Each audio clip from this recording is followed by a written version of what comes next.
You're watching Daddy DIY.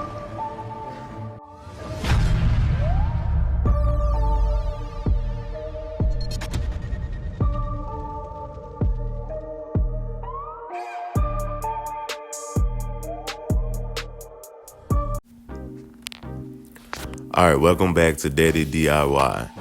So here's the first corner piece that I dry poured in the first episode of this front sidewalk. You can see here on the corner, it cracked on me. I pulled the foam off a little too early, a little too hard, a little too fast, but we're gonna get that patched up. The rest of the concrete is not looking the hottest, so I think it'll go. So this whole drainage pipe is going to be buried underneath this concrete here. I'm going to change out this top fitting with these new fittings that I got from Home Depot, and this drainage thing is going to go at the end as well. All right, now I'm removing this 12 millimeter bolt, and I'm going to disconnect this connection. I'm going to connect this directly to the drain pipe. All right. Now that the piece is connected, all I have to do is snap this on. Your end is here, and that's going to drain directly into this. Okay, so you snap it in, and these teeth should be holding it all the way around. Now I'm going to snap this piece on here, and it just interlock. Okay, I did have to take this back off to get this piece connected. So I took this off, connected these two, and then I snapped this back into this piece.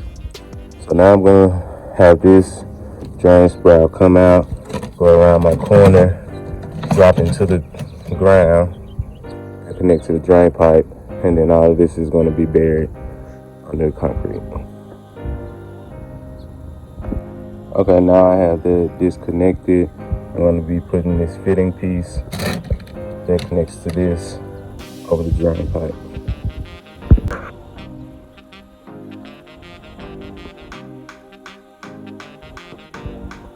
Okay, I'm going to dig this down some, and this is going to be buried.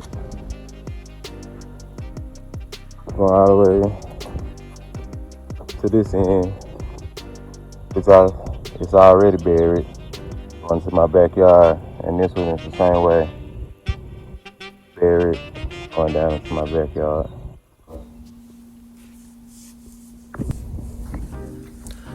All right, so now I have all the dry concrete placed out. I'm gonna need more bags than this, but this is getting me started. Here is the wire mesh. Time to put this in. I went on and put that concrete in that I just showed you, and I have about 2 inches all the way through this form. So now I'm going to be placing the wire mesh on top of the first 2 inches. And here I'm just making sure that it's kind of level, flat, putting a little of the dry mix on top of it to hold it down. And I'm going to do this all the way through the entire form.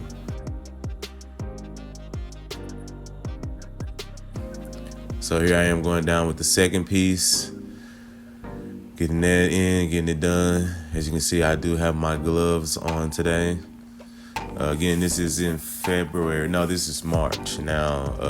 So it is still a little chilly outside, so I got that hoodie on. But I'm gonna cut around this drain port here. Just using my vice grips. You can use any kind of needle nose or any kind of clippers that you have to cut this. It's really not hard to cut.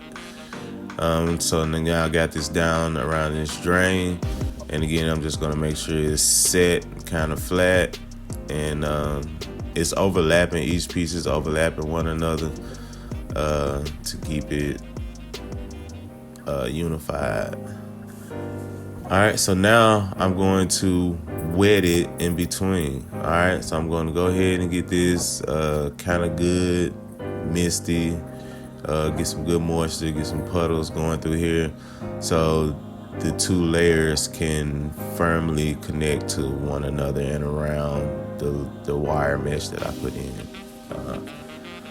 I'm going to do this all the way down, and I'm going to do it as I go, because I don't want it to get too wet that I'm laying in it, and I don't want it to cure too fast before I get down to the end and I can put the new concrete on top.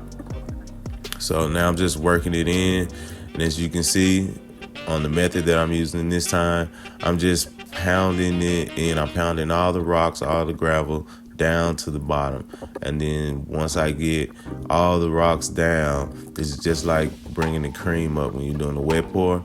You're bringing all the powder, all the fine particles to the top, and pounding all the rocks and all the gravel down into the form. All right. So again, this is just like bringing the cream up on a wet pour. You want to pound it down, pound it down. All right. So once you get it down, you can start edging and shaping that out with the fine powders on top. You want to use your roller and your scraper to clean any areas that you don't want the concrete to stick to, and then continue to form that out.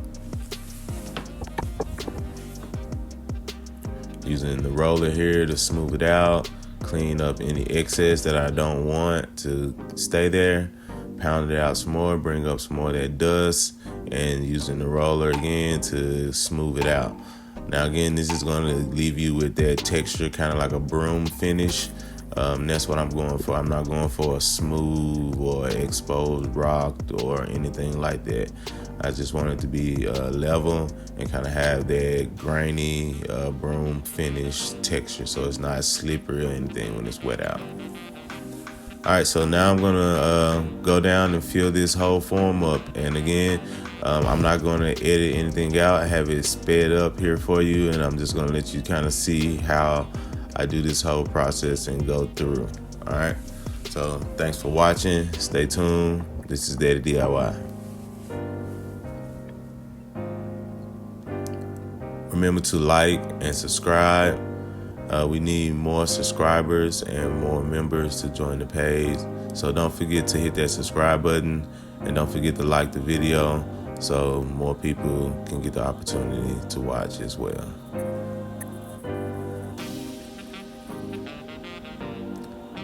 So again, I'm just pounding the concrete down into the form, working around this drainage pipe, adding more cement as needed, and leveling it out. I'm using that mortar line to my left as my level, and then the 4 inches from the board on this side, and then I'm putting a slight lean towards the front yard so that the water drains off towards the front yard and doesn't puddle up on the sidewalk.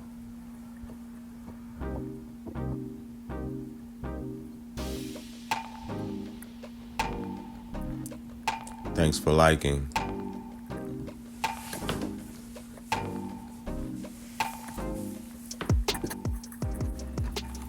Okay, we're gonna speed it up here a little, double time, because it gets real repetitive here.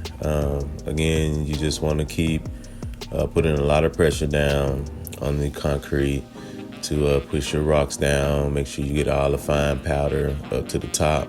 That's going to be the key at getting the top layer and the surface to your desired texture.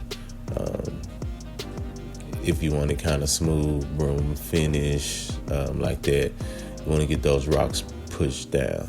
I can't think of for any reason why you would want the rocks at the top. Again, it's just real repetitive here.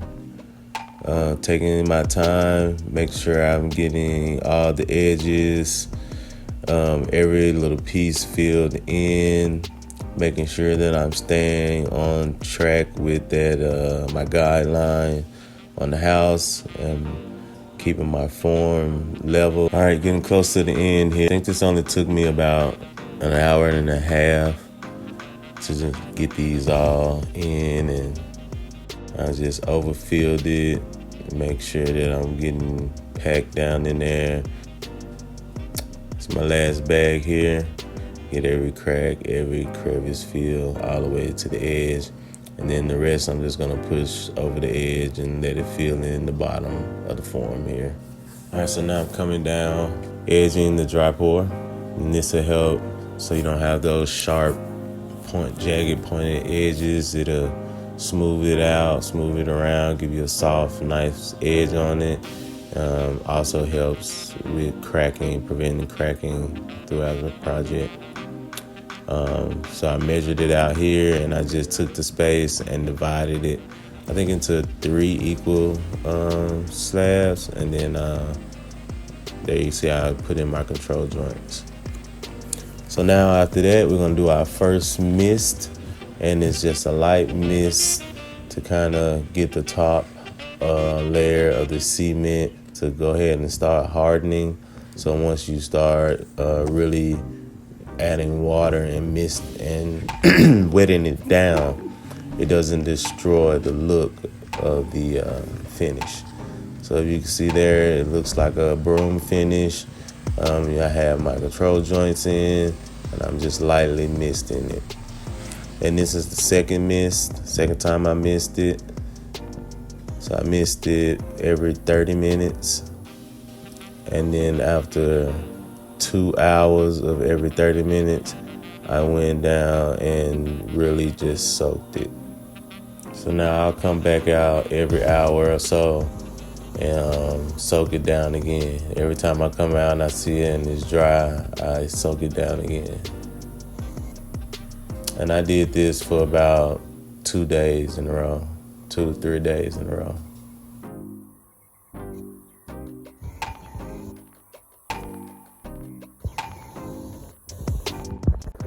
Okay, so we had it cure in a couple of days. Today is the final day. I want to wet it again, but I'm gonna go ahead and take the forms off. I already took the screws out. I got my crowbar. You see there? Came out nice, easy, and smooth. No stickage. Oh, my steak is stuck. I'll get that on the side. Edge. All the way down. Nice edge. Okay, get this side off.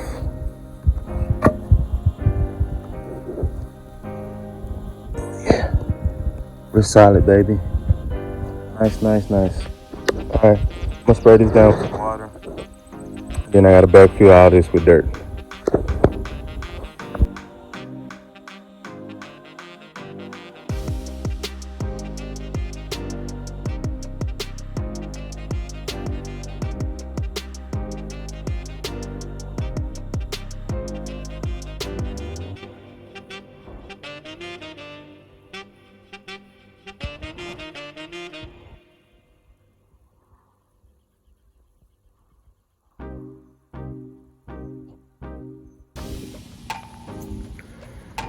All right, I was just about to give the yard a trim, and I thought I'd do a little update video.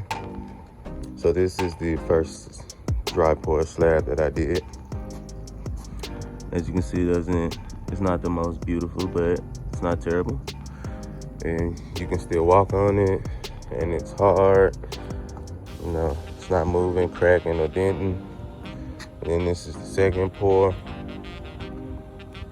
It's dry because it just rained a little later, but this is the second pour. I poured this February 14th, 24, and it is currently August the 31st of 2024. So that's a before, after, and how it held up. I'm gonna rinse this grass off. And you can see that the water flow is awesome. It comes right out, drains to the yard. I don't get any puddles.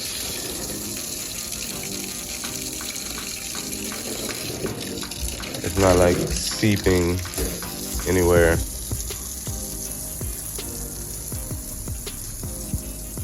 But there you go.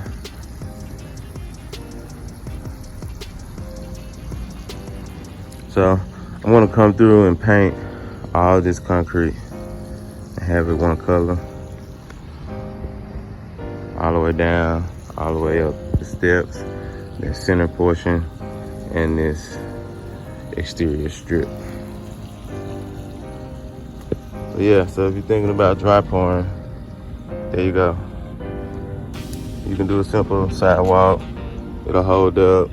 It'll be perfectly fine. You can use it. I'm about to do a back patio the same way. And you can see how I fixed that corner that was all chipped up.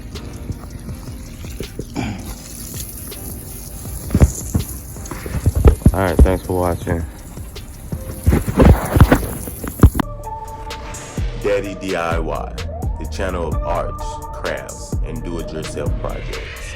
Keep watching for more videos on miniature model homes and popsicle stick creations from me, Daddy DIY.